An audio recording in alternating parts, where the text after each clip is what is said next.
भारत माता की, भारत माता की। आज देश में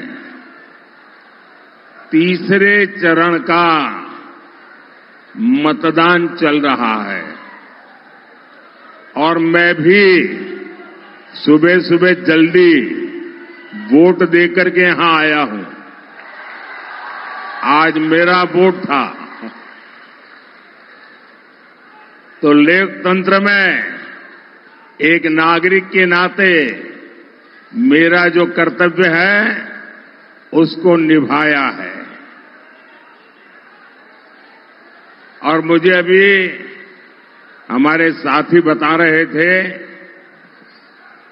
कि 2 घंटे में काफी अच्छा पोलिंग हो रहा है।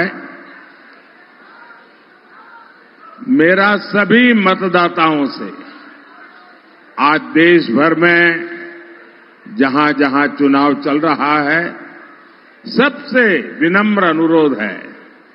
गर्मी है लेकिन फिर भी ये लोकतंत्र का पर्व हमने अछूत नहीं रहना चाहिए।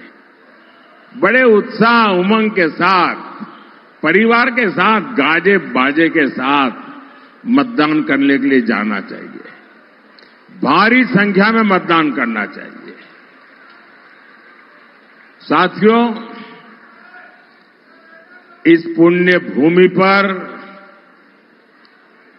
मैं ओमकारेश्वर महादेव और माता अहिल्या की नगरी को सर झुका करके प्रणाम करता हूं। इस क्षेत्र में आना किसी सौभाग्य से कम नहीं है। मैं प्रधानमंत्री के नाते नहीं, लेकिन सालों तक भाजपा संगठन का कार्यकर्ता रहा हूं, तो उसके अनुभव के आधार पर मैं कहना चाहता हूं कि कितना ही उमंग उत्साह क्यों न हो, लेकिन जब मैं संगठन का काम करता था और हिंदुस्तान के करीब करीब सभी राज्यों में मुझे काम करने का अवसर मिला है, मध्य प्रदेश में तो बहुत दिन काम किया है, लेकिन अगर जनसभा का समय सुबह 10 बजे का मिलता था तो सुनते ही पसीना छूट जाता था। हमें लगता था अरे 10 बजे कैसे होगा, कौन आएगा। और 10 बजे का समय तो ऐसा होता है माताओं बहनों को घर के सारे काम 12-1 बजे के पहले पूरे करने होते हैं, तो वो तो निकल ही नहीं सकती है। तो मैंने लंबे अरसे तक संगठन का काम किया है और मैं जानता हूं कि सुबह 10 बजे कार्यक्रम करना यानी लोहे के चने चबाने का काम होता है। लेकिन मैं आपको 100 सलाम करता हूं जी। ये इतना बड़ा रैली और सुबह और इतनी बड़ी तादाद में माताओं बहनों का आना, भाई गजब कर दी। मैं सच बता दूं, मैं संगठन का काम करता, मैं कहता 10 बजे बंद दो भाई, 2 बजे के बाद दीजिए। मैं पूरी पार्टी के सभी साथियों को जितनी बधाई दूं कम है जी। और सभी नागरिकों को भी आपका इतना प्यार, इतना आशीर्वाद शायद ही पता नहीं किस जन्म में क्या पुण्य किया होगा, इतने आशीर्वाद। साथियों, मैं आज आपसे विकसित भारत के संकल्प के लिए आशीर्वाद मांगने के लिए आया हूं और हम जो नर्मदा के तट पर रहते हैं ना, वो तो दिन में कितने ही लोग मांगने के लिए निकलते हैं, लेकिन किसी को भी निराश नहीं करते हैं। ये माता नर्मदा की कृपा है। सदियों से क्रम चला है। कभी भी नर्मदा तट पर रहने वाला मांगने वाले को निराश नहीं करता है जी। और मैं आज आपसे मांगने आया हूं। आपको याद होगा, मैंने लाल किले से कहा था, सबका प्रयास। याद है ना? देश सबके प्रयास से, सबके परिश्रम से ही आगे बढ़ेगा। अगर आज देश चल पड़ा है, आगे बढ़ रहा है, तो ये आप सबके प्रयास से, देशवासियों के प्रयास से हुआ है। यहां इस रैली में आए हुए आप सभी को भी मैं देश को आगे बढ़ाने में आपके अमूल्य योगदान के लिए बहुत बहुत आभार भी व्यक्त करता हूं, बहुत बहुत बधाई भी देता हूं। गांव में, शहर में आप जो दिन रात मेहनत करते हैं, जो पसीना बहाते हैं, वही देश की ऊर्जा बढ़ाता है। और जब इसे आपके एक वोट की ताकत मिल जाती है, तो कायाकल्प होने लगता है। साथियों, आपके एक वोट ने भारत को 5वीं बड़ी आर्थिक ताकत बनाया। आपके एक वोट ने दुनिया में भारत का दबदबा बढ़ाया।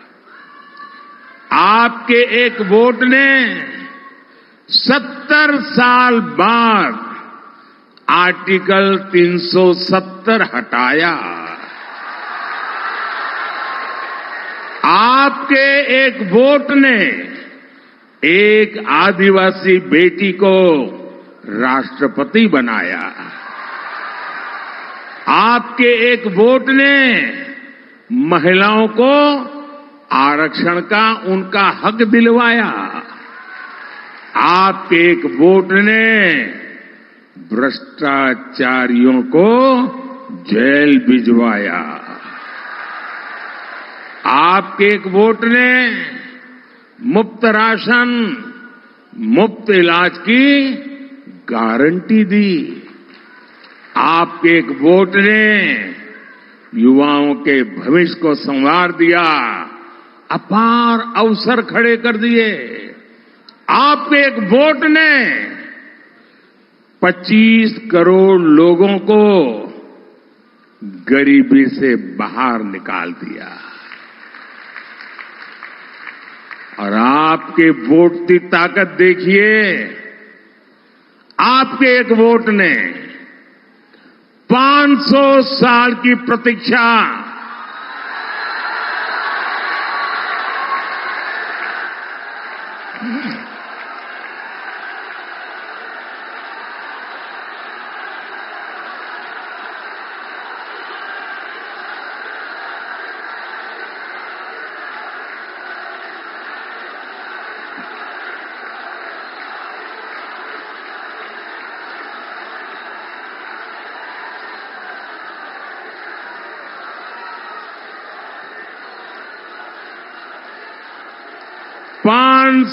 साल की प्रतीक्षा खत्म करके भगवान राम का भव्य मंदिर बना दिया।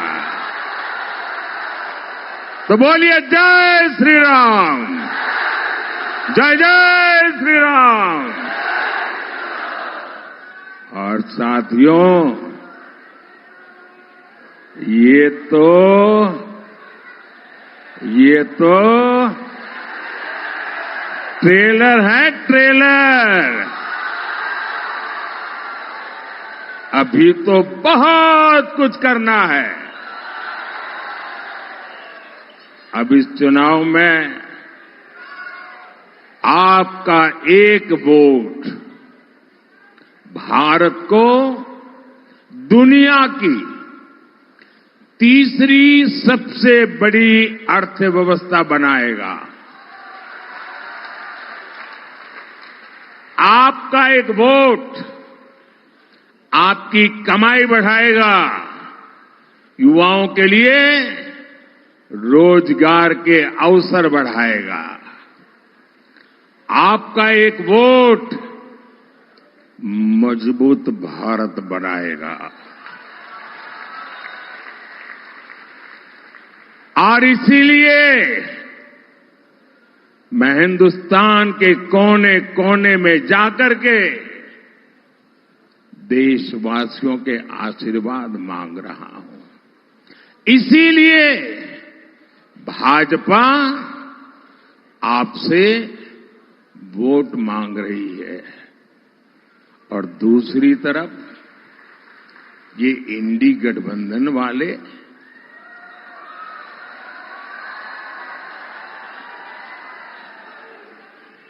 किसके लिए चुनाव लड़ रहे थे?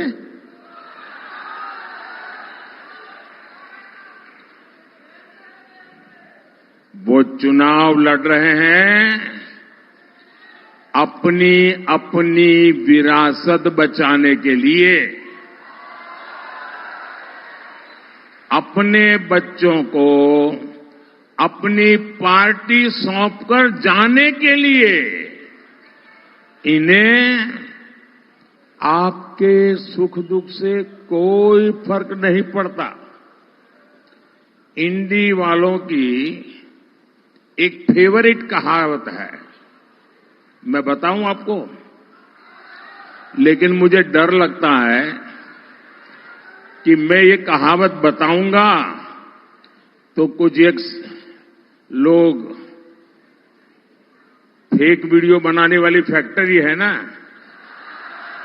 वो क्या करेंगे, उसमें से आधा निकल करके चलाएंगे और मोदी सफाई देते देते थक जाएगा।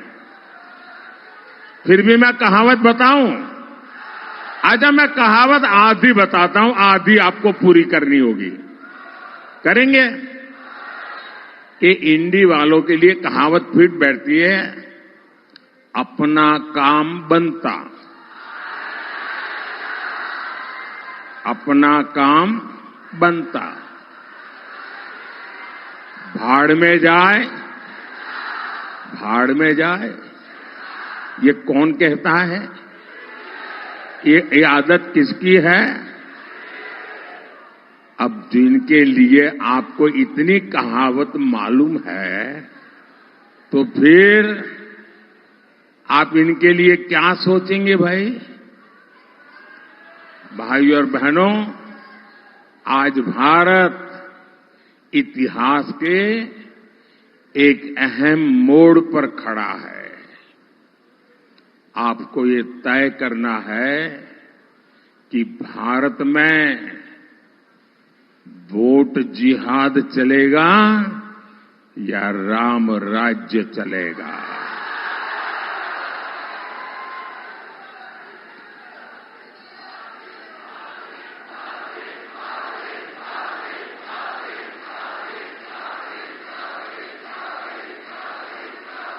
देखिए वो प्यारी प्यारी गुड़िया वहां से हाथ ऊपर कर रही है, शाबाश।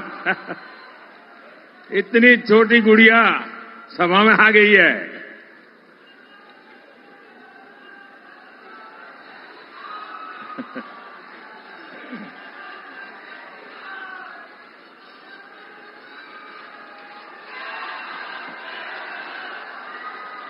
देखिए ये 2047 का वोटर है। वो अभी से 2047 की तैयारी कर रही है।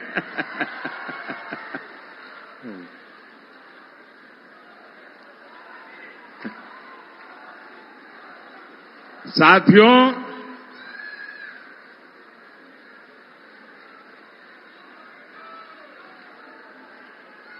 पाकिस्तान में आतंकी भारत के खिलाफ जिहाद की धमकी दे रहे हैं और यहां के कांग्रेस के लोगों ने भी घोषणा कर दी है मोदी के खिलाफ वोट जिहाद करो, यानी मोदी के खिलाफ एक खास धर्म के लोगों को एकजुट होकर वोट करने को कहा जा रहा है। सोचिए कांग्रेस किस स्तर पर उतर आई है। हताशा, निराशा ने कांग्रेस को कहां ले जाकर के पटका है। आपको एक सवाल मैं पूछता हूं, जवाब देंगे? जरूर देंगे। आवाज इधर से आती है, उधर से नहीं आती है। ये मीडिया वालों को छोड़कर के सारे लोगों ने आवाज देनी चाहिए, इनको परेशान नहीं करना चाहिए। आप मुझे बताइए, क्या वोट जिहाद आपको मंजूर है? क्या लोकतंत्र में ये बात चल सकती है? क्या भारत का संविधान ऐसी जिहाद के लिए अनुमति देता है? साथियों, कांग्रेस के इरादे कितने भयानक है, उनकी साजिशें कितनी खतरनाक है, ये समझना हो तो आपको उन लोगों की बातें सुननी होगी जो 25 यानी 20, 25 साल कांग्रेस में रहे हैं। 20, 25 साल जो कांग्रेस के कार्यकर्ता रहे हैं, नेता रहे हैं, और ये लोग अब धमाधम कांग्रेस छोड़ रहे हैं।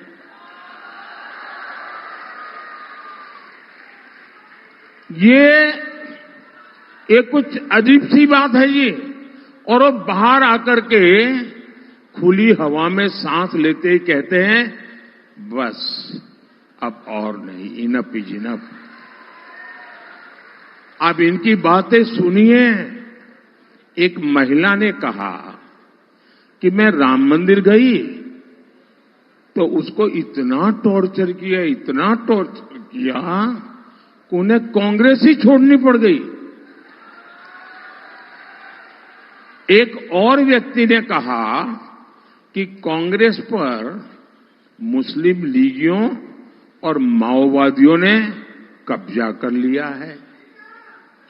तीसरे ने एक और गहरी साजिश से पर्दा उठा दिया। उन्होंने कहा कि कांग्रेस के शाहजादे का इरादा राम मंदिर पर सुप्रीम कोर्ट के फैसले को पलटने का है। जैसे शहजादे जी ने, पिताजी ने सहबानो केस में सुप्रीम कोर्ट का फैसला पलटा था, वैसे ही कांग्रेस राम मंदिर का फैसला पलटने के लिए सोच रही है। चौथे व्यक्ति ने तो ये भी सनसनीखेज खुलासा किया है, कहा कि ये लोग पिछले 2 साल से एक बड़ी साजिश में जुटे हैं।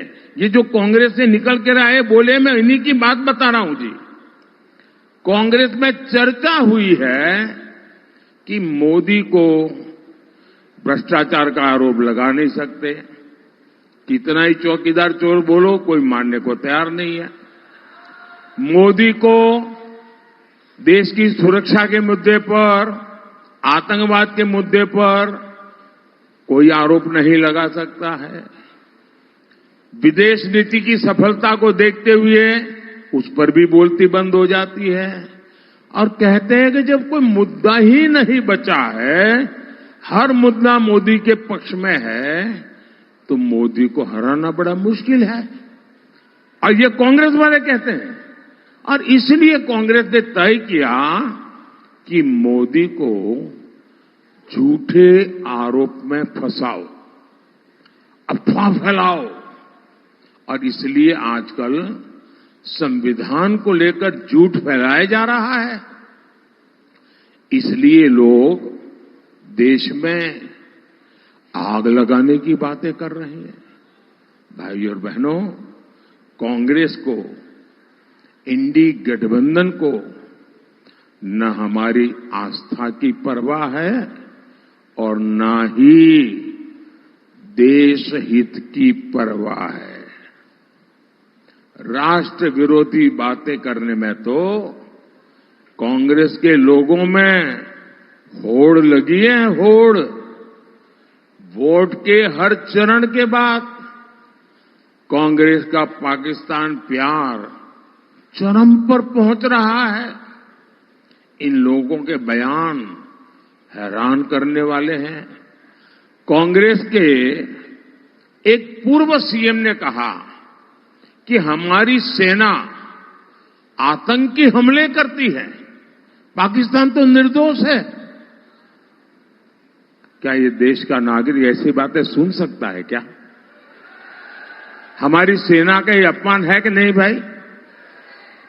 कांग्रेस के एक और बड़े नेता ने उनकी बेशर्मी देखिए। उन्होंने कहा कि मुंबई आतंकी हमले में भी पाकिस्तान का हाथ नहीं था। क्या आप इस बात को मानते हैं क्या? कोई मानेगा क्या? अरे दुनिया के किसी देश का व्यक्ति मानेगा क्या? कांग्रेस के साथी दल के एक और नेता भारत को धमकी देते हैं, कहते हैं कि पाकिस्तान ने चूड़ियां नहीं पहनी हुई है। बताओ, मैं तो कांग्रेस के शाहजादे से पूछूंगा, जरा ये बताओ भैया, आपके साथी ये सब बोल रहे हैं, इनकी मंशा क्या है?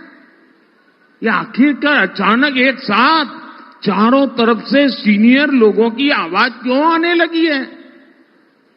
पाकिस्तान से इतनी मोहब्बत और हमारी सेना से इतनी नफरत, और इसलिए ही तो लोग कहते हैं कांग्रेस का हाथ,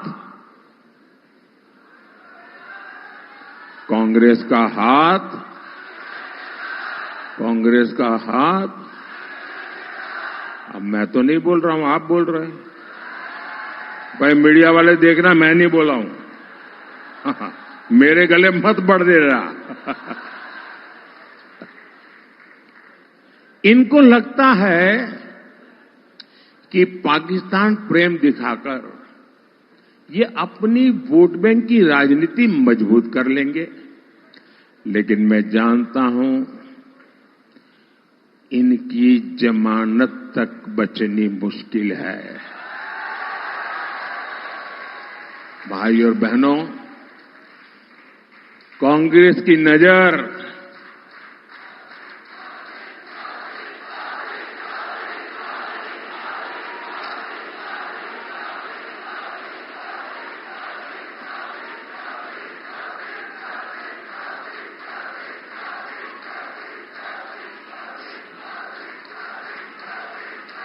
कांग्रेस की नजर आपकी कमाई और आपके आरक्षण पर पड़ी है। वो किसी न किसी बहाने आपकी जो संपत्ति है वो भी लूटना चाहते हैं, और बाबा साहब ने जो आपको आरक्षण दिया है उसमें भी डाका डालना चाहते हैं। मैं समझाता हूं कैसे।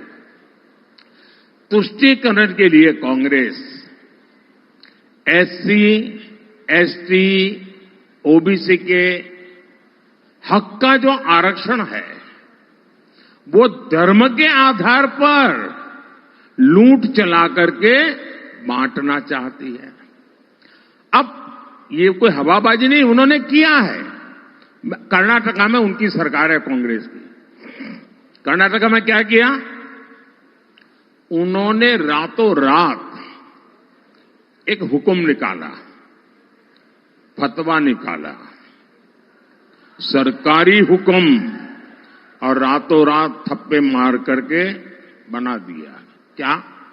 उन्होंने ऐसा कानून बनाया कि कर्नाटका में जितने भी मुसलमान हैं, हर बस मुसलमान होना चाहिए, उसको रातों रात ओबीसी घोषित कर दिया, ओबीसी बना दिया।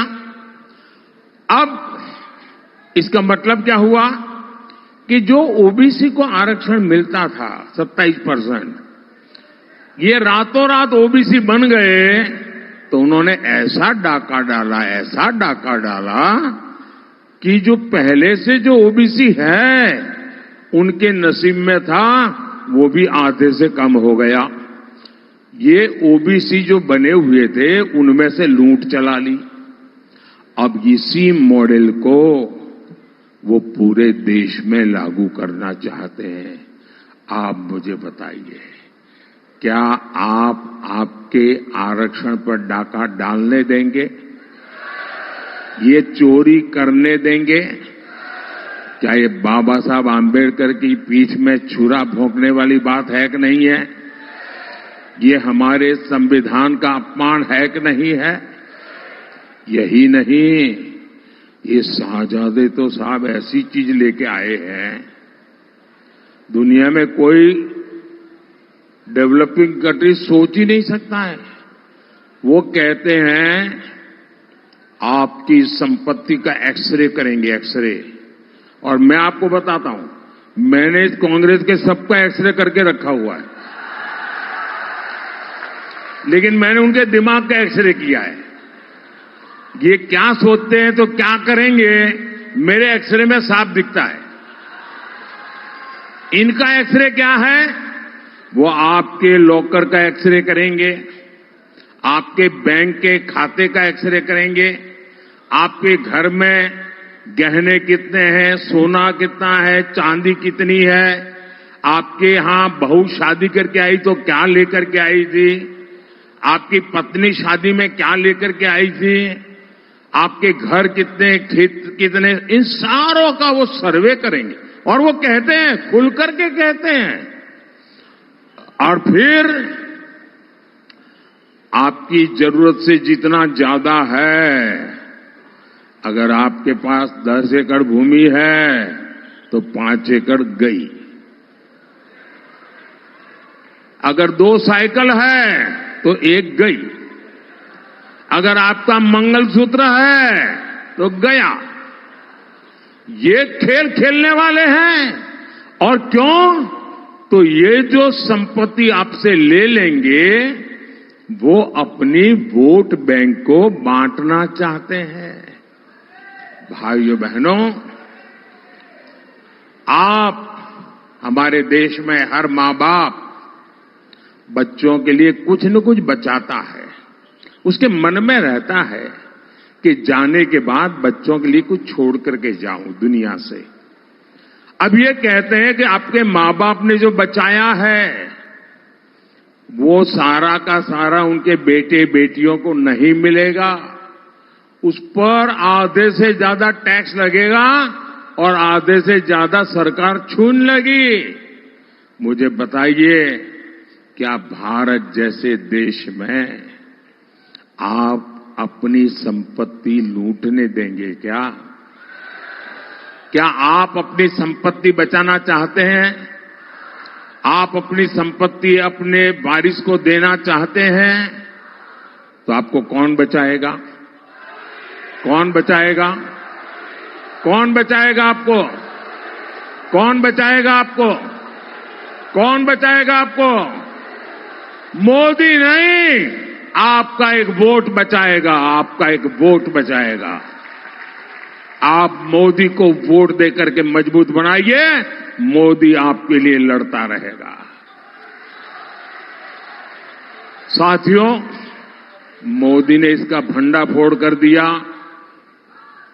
इनका नकाब उतार दिया, उनका हिडन एजेंडा देशवासियों के मैं सामने खोल करके रख दिया।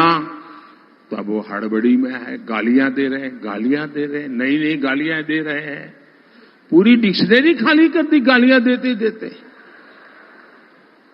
साथियों, हमारा आदिवासी समाज हमारी संस्कृति, हमारी आजादी का सबसे बड़ा रक्षक रहा है। आदिवासी समाज ने ही राजकुमार, अयोध्या से एक राजकुमार निकले थे। 14 साल के बाद अयोध्या से निकला हुआ राजकुमार जब वापिस गया तो पूर्ण पुरुषोत्तम राम बन गया। एक राजकुमार को राम किसने बनाया? एक राजकुमार को राम बनाया मेरे आदिवासी भाई बहनों ने। आप पूरी रामायण पढ़िए, उनके साथ केवट, निषाद यही लोग थे 14 साल। एक राजकुमार को ये आदिवासी प्रभु राम बना सकते हैं भाइयों बहनों, और इसलिए मैं आदिवासियों की पूजा करता हूं। टंटिया भील और भीमा नाइक की राजभक्ति की परंपरा हमारे यहां रही है। इस समृद्ध आदिवासी योगदान को कांग्रेस ने 60 सालों में आगे आने नहीं दिया। आपने अपने इस सेवक को दिल्ली भेजा। हमने भगवान बिरसा मुंडा के जन्म दिवस को जनजातीय गौरव दिवस घोषित किया।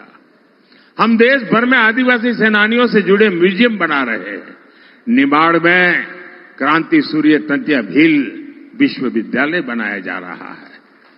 ऐसे ही यहां अनेक संस्थानों के नाम राजा शंकर शाह के नाम पर है, रानी कमलापति के नाम पर है, जननायक टंटिया भील के नाम पर है, भगवान बिरसा मुंडा के नाम पर है और राजा हृदय शाह के नाम पर रखे गए हैं। साथियों, भाजपा हर घर और हर खेत तक पानी पहुंचाने के लिए प्रतिबद्ध है।